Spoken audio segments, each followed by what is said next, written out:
When I was young, I worked for a concession company in a college town. On basketball nights, we did not make a few bags of popcorn. We made mountains of it, enough to feed an entire arena. The machines ran constantly. Kernels hammered against the glass. A metal scoop disappeared into a golden drift. Butter-colored topping flowed, steam rose, and the crowd got louder. By the end of the night, that smell was in your clothes, your hair, probably embedded in your soul.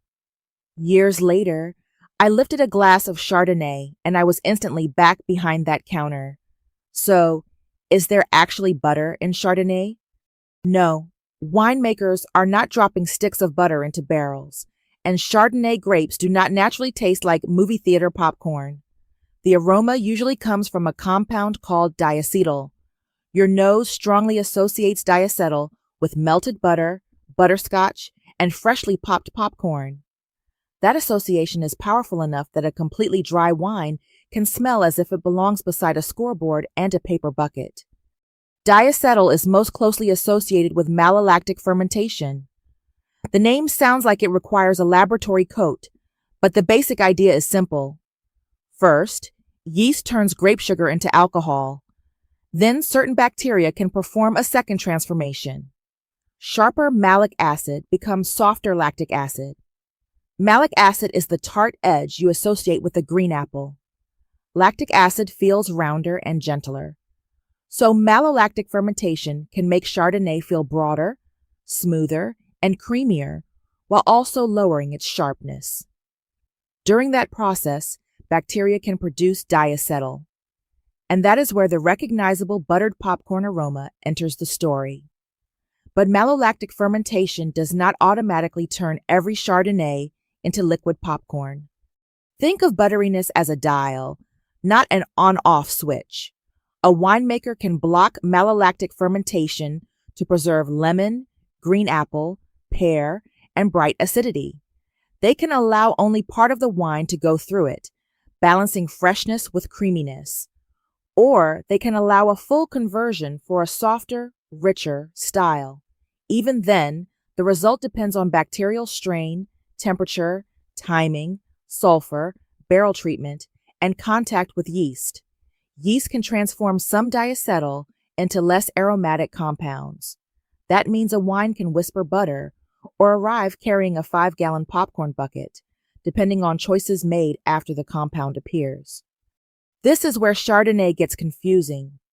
Buttery and oaky are not the same thing.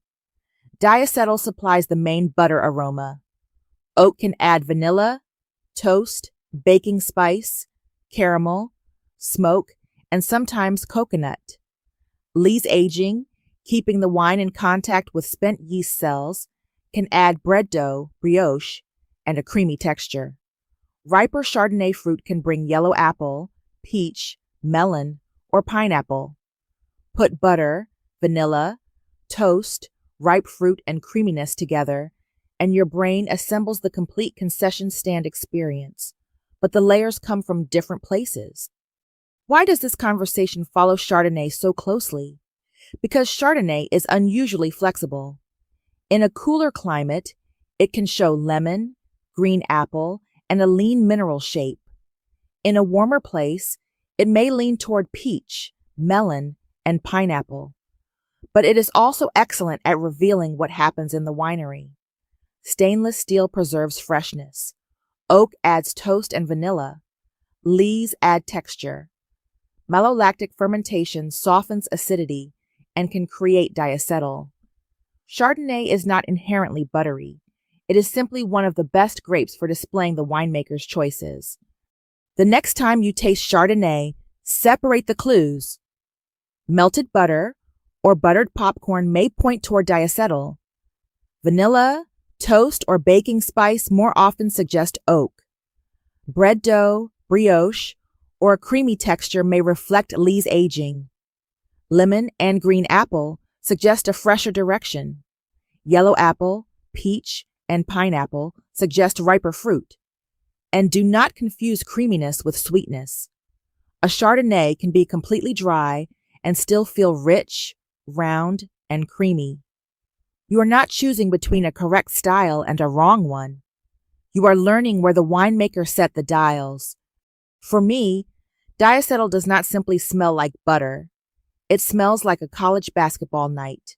Heat behind the concession counter, sneakers on the court, the scrape of the metal popcorn scoop, and more popcorn than any reasonable person should have to make. That is what makes wine aromas fascinating. Chemistry can explain what is in the glass. Memory explains where the glass can take you. So, is there butter in Chardonnay? No, but sometimes there is an entire arena's concession stand hiding in the aroma.